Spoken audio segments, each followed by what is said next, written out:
খুন হত্যা রাজনীতি শুরু করেছিল। আমরা দেখেছি কিভাবে তারা যে কোনো বিরোধী মতের মানুষের বিরুদ্ধে মিথ্যা মামলার কিভাবে দিয়েছিল তারা মিথ্যা মামলা। আমি আমি নিশ্চিত এই সম্মেলনে আজকে যারা উপস্থিত আছেন তাদের মধ্যে অধিকাংশ মানুষ স্বৈরাচারের সময় মিথ্যে মামলায় জর্জরিত হয়েছেন। শুধু বিএনপি নয়, বিএনপির বাইরেও এই যে বহু মানুষ হাত তুলেছেন যারা মিথ্যে মামলায় জর্জরিত হয়েছিলেন, বহু নেতাকর্মী হাত তুলেছেন। শুধু বিএনপি নয় প্রিয় ভাই বোনেরা, বিএনপির বাইরেও বহু রাজনৈতিক দল যারা আমাদের সাথে রাজপথে ছিল, আপনাদের সহকর্মী ছিল, আপনাদের পাশে ছিল, ছোট বড় যেমনই দল হোক না কেন, যেই রাজনৈতিক দলগুলো এই দেশের মানুষের অধিকার আদায়ের সোচ্চার ছিল, অধিকার আদায়ের লক্ষ্যে সোচ্চার ছিল, প্রত্যেকটি রাজনৈতিক দল যারা স্বৈরাচারের বিরুদ্ধে দাঁড়িয়েছিল প্রত্যেকের বিরুদ্ধে তারা মিথ্যে মামলা দিয়েছে। প্রত্যেকটি দলের নেতাকর্মীদেরকে তারা গুম করেছে, খুন করেছে। শুধু গুম খুন করেনি, আমরা যারা রাজনীতি করেছি, আমরা আমাদের দায়িত্ববোধ থেকে অন্যায়ের বিরুদ্ধে প্রতিবাদ করেছি।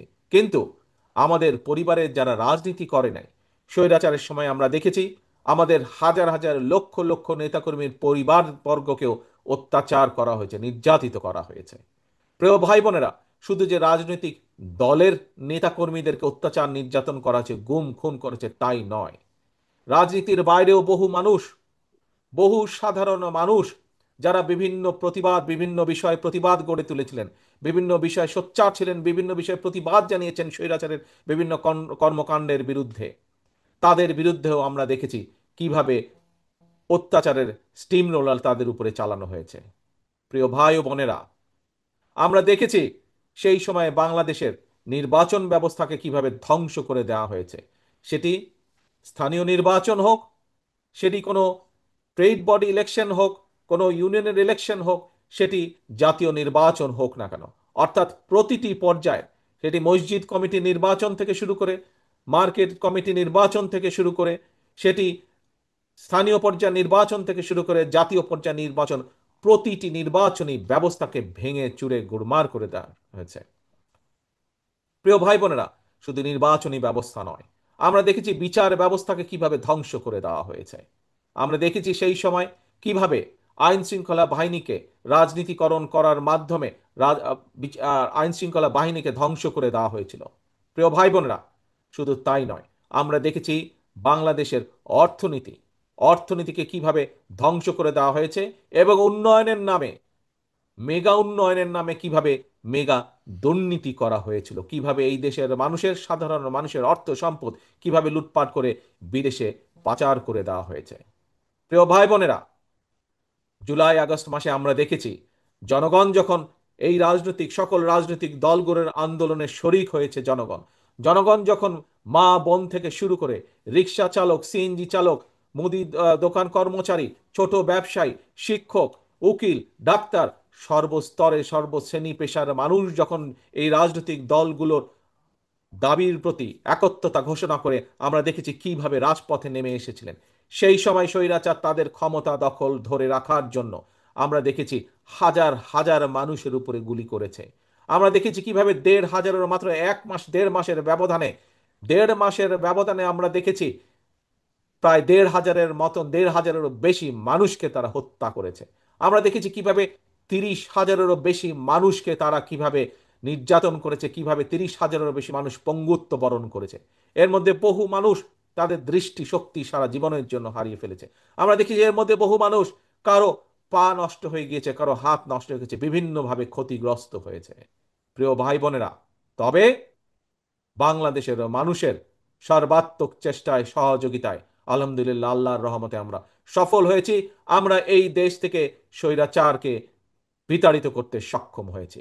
প্রিয় ভাই বোনেরা, এখন স্বৈরাচার বিতাড়িত হয়েছে। আমরা কি চেয়েছিলাম? আমরা চেয়েছিলাম স্বৈরাচারের বিরুদ্ধে আন্দোলনের অন্যতম মূল লক্ষ্য ছিল আমাদের জনগণের রাজনৈতিক অধিকার প্রতিষ্ঠিত করা। স্বৈরাচারের বিরুদ্ধে আমাদের আন্দোলনের মূল লক্ষ্য ছিল জনগণের বাক ব্যক্তি স্বাধীনতা প্রতিষ্ঠিত করা। প্রিয় ভাই বোনেরা, আজ স্বৈরাচার বিতাড়িত হয়েছে, স্বৈরাচার পালিয়ে গেছে। জনগণের শাসন আমাদেরকে প্রতিষ্ঠিত করতে হবে, জনগণের রাজনৈতিক অধিকার আমাদেরকে প্রতিষ্ঠিত করতে হবে। সারা গণতান্ত্রিক বিশ্বে জনগণের রাজনৈতিক অধিকার প্রতিষ্ঠার মূল মূল উপায় হলো, মূল পন্থা হলো জনগণের সরাসরি ভোট প্রয়োগের ব্যবস্থা করা। এবং সেই ভোট প্রয়োগের মাধ্যমে জনগণ নির্ধারণ করবে কে আগামী দিনে একটি নির্দিষ্ট মেয়াদ পর্যন্ত এই দেশকে পরিচালনা করবে, জনগণের উন্নয়নের জন্য কাজ করবে। প্রিয় ভাই বোনেরা, আমরা দেখছি অন্তর্বর্তীকালীন সরকার সেই পথে ধীরে ধীরে এগিয়ে যাচ্ছে।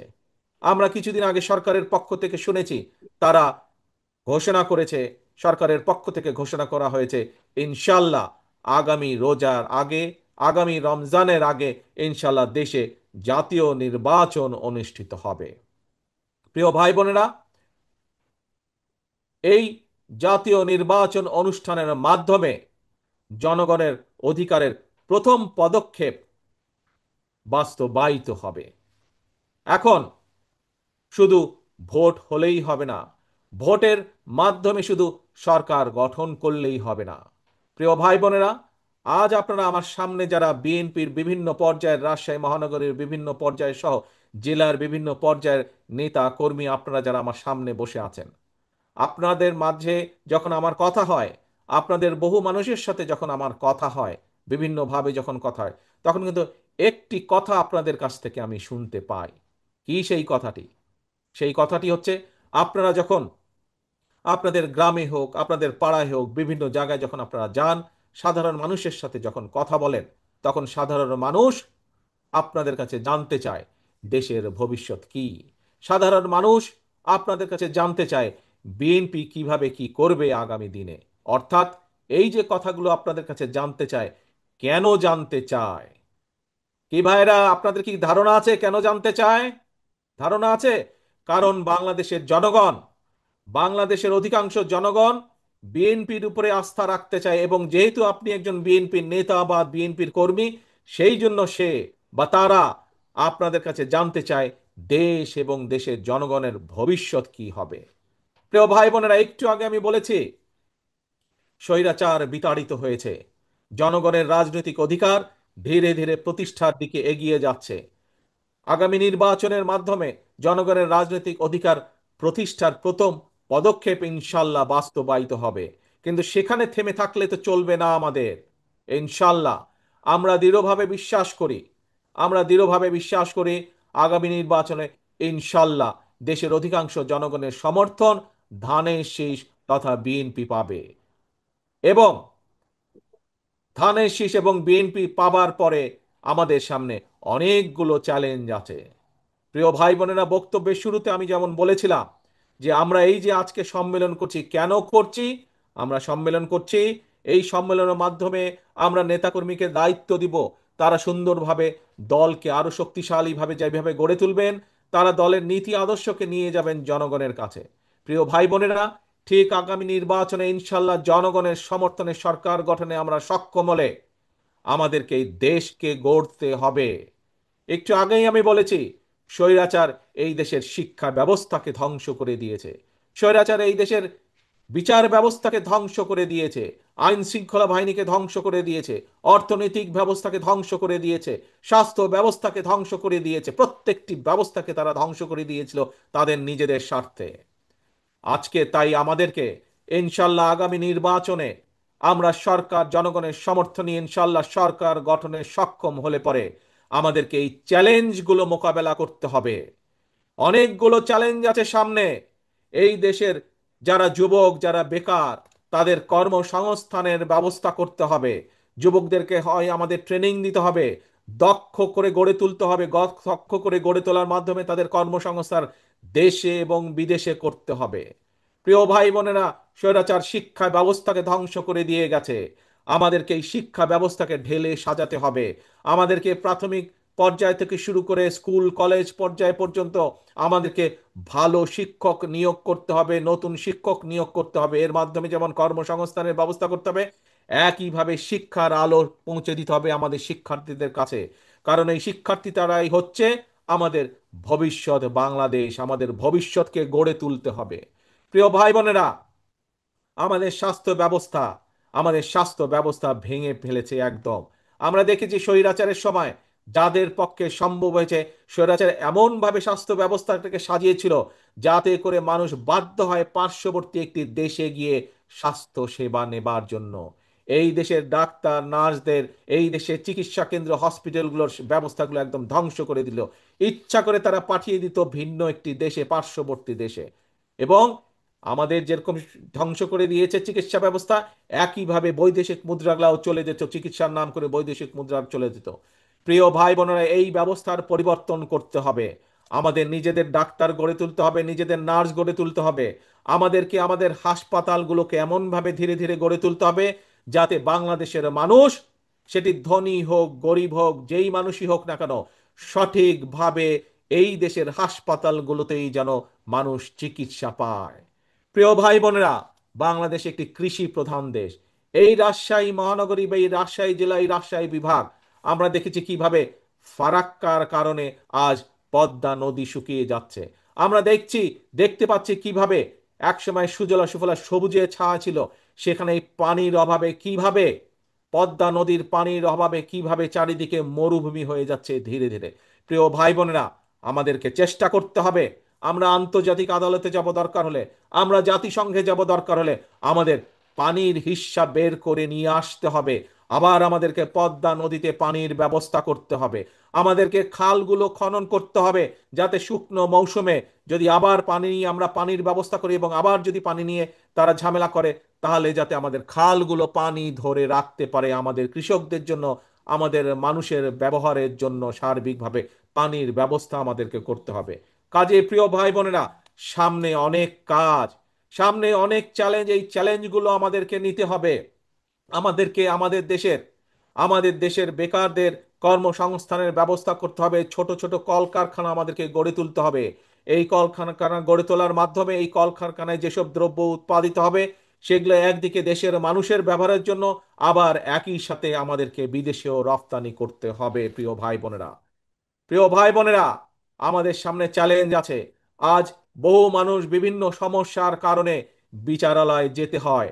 বিভিন্ন পর্যায়ের বিচার ব্যবস্থার কাছে বহু মানুষকে যেতে হয়।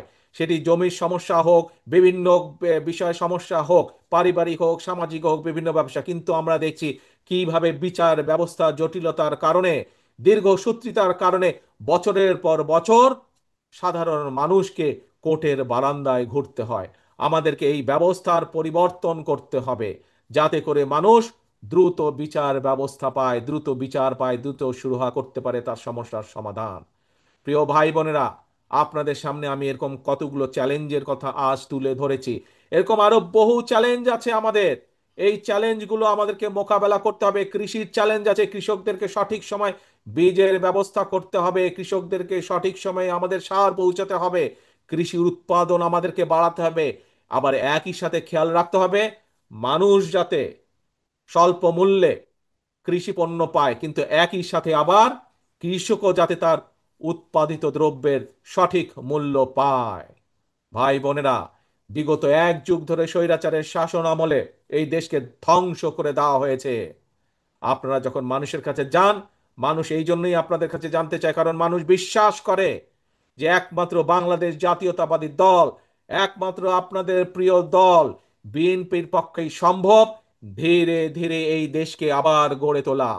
এখানে অনেক মুরব্বী উপস্থিত আছেন, বহু মুরব্বী এখানে উপস্থিত আছেন। মুরব্বীদের নিশ্চয়ই খেয়াল আছে, আমরা দেখছিলাম স্বাধীনতার পরে যারা দেশ শাসনে এসেছিল, ক্ষমতায় এসেছিল, আমরা দেখেছি 74 সালে কিভাবে দুর্ভিক্ষে ছেয়ে গেছিল, 75 সালে কিভাবে দুর্ভিক্ষে ছেয়ে গেছিল। কিন্তু পরবর্তীতে আমরা দেখেছি শহীদ জিয়ার আমলে কিভাবে আবার খাদ্য উৎপাদন বৃদ্ধি করার মাধ্যমে দুর্ভিক্ষকে দূর করে আমরা বিদেশে খাদ্য রপ্তানি করেছিলাম। প্রিয় ভাই বোনেরা, বাংলাদেশ একটি সম্ভাবনাময় দেশ, শুধু প্রয়োজন সঠিকভাবে পরিচালনা করা। আসুন, এই কাজ বিএনপি করে দেখিয়েছে অতীতে। ইনশাল্লাহ আমরা দেখেছি কিভাবে দেশনেত্রী খালেদা জিয়ার সময় বিভিন্ন পদক্ষেপ গ্রহণ করা হয়েছিল, কিভাবে দেশের শিক্ষার্থীদের, বিশেষ করে মেয়েদের শিক্ষা ব্যবস্থা কিভাবে বিনামূল্যে করে দেওয়া হয়েছিল। এরকম অনেকগুলো ভালো ভালো পদক্ষেপ নেওয়া হয়েছিল। ভাই বোনেরা, আসুন, আজ দেশের মানুষ আপনাদের দিকে আজকে দেশের মানুষ তাকিয়ে আছে। দেশের মানুষ আজ বিএনপির দিকে তাকিয়ে আছে, দেশের অধিকাংশ মানুষ, যে বিএনপি দেশকে সঠিকভাবে পরিচালনা করবে। কিন্তু এই যে চ্যালেঞ্জগুলো আছে, যেই চ্যালেঞ্জগুলোর কথা আপনাদের সামনে আমি তুলে ধরলাম, এই চ্যালেঞ্জগুলো যদি মোকাবেলা করতে হয়, তাহলে সবচেয়ে প্রথম কাজ হচ্ছে আমাদেরকে ঐক্যবদ্ধ হতে হবে। বিএনপির সকল নেতা কর্মীদেরকে ঐক্যবদ্ধ হতে হবে। আমরা যদি ঐক্যবদ্ধ হতে না পারি, তাহলে আমরা ওই চ্যালেঞ্জগুলো মোকাবেলা করতে পারবো না। জনগণের আস্থা এবং জনগণের বিশ্বাস আমাদের উপরে আছে, কিন্তু এই বিশ্বাস এবং আস্থা ধরে রাখার দায়িত্ব কিন্তু জনগণের না। এই বিশ্বাস এবং আস্থা ধরে রাখার দায়িত্ব কার? আমাদের সকলের। আমরা যারা বিএনপি করি, জনগণ যাতে আমাদের উপরে আস্থা রাখে, জনগণ যাতে আমাদের উপরে বিশ্বাস রাখে, সে আস্থা এবং বিশ্বাস ধরে রাখার দায়িত্ব কার? কি ভাই, কার এই দায়িত্ব বলেন দেখে? কে? শুনতে পাই না, আমি অনেক দূরে, হাত তুললে আমি দেখতে বুঝতে পারবো যে কার। আপনারা বলছেন কি আপনাদের? ইয়েস, এই দায়িত্ব হচ্ছে শহীদ জিয়ার প্রতিটি নেতা কর্মীর, এই দায়িত্ব হচ্ছে খালেদা জিয়ার প্রতিটি নেতা কর্মীর, এই দায়িত্ব হচ্ছে শহীদ জিয়ার নেতা কর্মীর, এই দায়িত্ব হচ্ছে খালেদা জিয়ার নেতা কর্মীর। দায়িত্ব জনগণের যে আস্থা আমাদের উপরে আছে, এই আস্থাকে ধরে রাখা। প্রিয় ভাই বোনেরা, আসুন, এই দেশ আমাদের সকলের। এই দেশ বাংলাদেশের 20 কোটি মানুষের দেশ। শহীদ জিয়া স্বাধীনতা ঘোষণার মাধ্যমে এই দেশের কে মুক্ত করার, এই দেশকে স্বাধীন করার যুদ্ধ ঘোষণা করেছিলেন। পরবর্তীতে 90-এ স্বৈরাচারের বিরুদ্ধে আন্দোলন করে স্বৈরাচার মুক্ত করেছিলেন এই দেশ দেশনেত্রী খালেদা জিয়া। কাজেই সেই দলের নেতা এবং কর্মী হিসাবে আজ আপনাদের উপরে পবিত্র দায়িত্ব, সামনের দিনে এই দেশকে এগিয়ে নিয়ে যাওয়া, দেশকে পুনর্গঠন করার জন্য। প্রিয় ভাই বোনেরা, আপনাদের নিশ্চয়ই মনে আছে সকলের, প্রায় 2 বছর আগে স্বৈরাচারের সময় আমরা বাংলাদেশের মানুষের সামনে 31টি দফা উপস্থাপন করেছিলাম, যেগুলো রাষ্ট্র মেরামত দফা হিসাবে পরিচিতি লাভ করেছিল। সেই 31 দফার মধ্যে আমরা বিভিন্ন সংস্কার কর্মসূচি দিয়েছিলাম। আমরা দেখেছি বর্তমান অন্তর্বর্তীকালীন সরকার একটি সংস্কার কমিশন গঠন করেছে, কিন্তু নিশ্চয়ই আপনারা পত্রপত্রিকায় দেখেছেন যে বিভিন্ন রাজনৈতিক দলকে নিয়ে যে সংস্কার কমিশনে আলাপ আলোচনা হয়েছে, যত সংস্কার আলাপ আলোচনা হয়েছে, তার অধিকাংশ সংস্কার বিএনপি 2.5 বছর আগেই জাতির সামনে ঘোষণা করেছিল। আজ অনেকে সংস্কার নিয়ে করছে, কথা বলছে, কিন্তু এই সকল সংস্কারের কথা আমরা আগেই বলেছি। কারণ আমরা বিশ্বাস করি যে এই দেশকে যদি সামনে এগিয়ে নিতে হয়, এই দেশের মানুষের জীবন ব্যবস্থার যদি উন্নতি করতে হয়, তাহলে কতগুলো ব্যাপারে রাষ্ট্রের সংস্কার করতে হবে। এবং সেই জন্যই আমরা অন্য কেউ চিন্তা করার আগে বিএনপি আপনাদের দলই দেশের সামনে, দেশের মানুষের সামনে সর্বপ্রথম প্রায় 2.5 বছর আগে সংস্কার প্রস্তাব উপস্থাপন করেছি আমরা। প্রিয় ভাই বোনেরা, আসুন, আজকে আমরা স্বৈরাচারকে আমরা বিদায় করেছি, বিতাড়িত করেছি। আমরা দেশের মানুষের সামনে সংস্কার প্রস্তাব দিয়েছি দেশকে পুনর্গঠন করার জন্য, দেশকে এগিয়ে নিয়ে যাওয়ার জন্য, দেশের মানুষের জীবন ব্যবস্থা ভালো করার জন্য। আমাদের পরবর্তী পদক্ষেপ, আমরা আমাদের পলিসি দিয়েছি, আমরা আমাদের পরিকল্পনা দেশের মানুষের সামনে উপস্থাপন করেছি। এখন আমাদের পরবর্তী পদক্ষেপ জনগণের আস্থা অর্জন করার মাধ্যমে, জনগণের বিশ্বাস অর্জন করার মাধ্যমে আমাদের এই 31 দফা বাস্তবায়ন করা। এই যে 31 দফার মধ্যে আপনাদের সামনে যে কিছুক্ষণ আগে কিছু চ্যালেঞ্জের কথা বললাম, বেকারদের কর্মসংস্থান, স্বাস্থ্য ব্যবস্থা, কৃষি ব্যবস্থা, শিল্পের উন্নয়ন, বিচার ব্যবস্থা, এই যে নদী খনন, খাল খনন, এই যে আপনাদের সামনে আমি চ্যালেঞ্জগুলোর কথা বললাম, এই চ্যালেঞ্জগুলো আমাদেরকে মোকাবেলা করতে হবে, তা না হলে দেশ পিছিয়ে যাবে, দেশের মানুষ আরো কষ্ট পাবে। কাজেই দেশের মানুষের এই কষ্ট লাঘব করতে হলে, দেশকে সামনে এগিয়ে নিয়ে যেতে হলে, জনগণের আস্থা অর্জন করার মাধ্যমে আমাদেরকে এই চ্যালেঞ্জগুলো মোকাবেলা করতে হবে। এবং তার জন্য দরকার আমাদের সকলকে ঐক্যবদ্ধ হওয়া, তার জন্য দরকার আমাদের নিজেদেরকে ডিসিপ্লিন হওয়া, আমাদেরকে ডিসিপ্লিন হওয়া দরকার, আমাদেরকে ঐক্যবদ্ধ হওয়া দরকার। আজকের এই কাউন্সিলের মাধ্যমে আমার প্রত্যাশা থাকবে রাজশাহী মহানগরীর প্রত্যেকটি নেতাকর্মীর কাছে, প্রত্যেকটি নেতাকর্মীর কাছে আমার প্রত্যাশা থাকবে, আজকের এই কাউন্সিলের মাধ্যমে আমরা শপথ গ্রহণ করব যে আমরা সকলে ইনশাল্লাহ ঐক্যবদ্ধ থাকব, এক, এবং আগামী দিনে জনগণের আস্থা অর্জনের মাধ্যমে আমরা দেশকে পুনর্গঠনের কাজে হাত দেব। এটা হচ্ছে দুই। কি হলো তাহলে আজকে? আজকে আমরা দুটি শপথ নিচ্ছি। এক, এই কাউন্সিলের মাধ্যমে প্রিয় ভাই বোনেরা, আমরা সকল পর্যায়ের নেতাকর্মী, আমরা রাজশাহী মহানগরের সকল পর্যায়ের নেতাকর্মী ইনশাল্লাহ আমরা সকলে ঐক্যবদ্ধ থাকব। আজকের এই কাউন্সিলের মাধ্যমে আমরা প্রথম প্রতিজ্ঞা করছি, ঠিক আছে? কি প্রতিজ্ঞা করলাম আমরা? ইনশাল্লাহ আমরা প্রতিজ্ঞা করছি সকল নেতাকর্মী আমরা রাজশাহী মহানগরের ঐক্যবদ্ধ থাকব। দুই, কেন ঐক্যবদ্ধ থাকব? ঐক্যবদ্ধ আমরা এজন্যই থাকব যে দেশের মানুষ বিএনপির উপরে আস্থা রাখে, বিশ্বাস করে। তাদের সেই আস্থা এবং বিশ্বাসের মূল্যায়ন করতে হবে আমাদেরকে। আমাদেরকে সেই আস্থা এবং বিশ্বাসকে মূল্যায়িত করতে হবে, এবং মূল্যায়ন করার একটি উপায় হচ্ছে দেশকে পুনর্গঠন করা। দেশকে পুনর্গঠনের মাধ্যমেই আমরা জনগণের আস্থা ধরে রাখবো।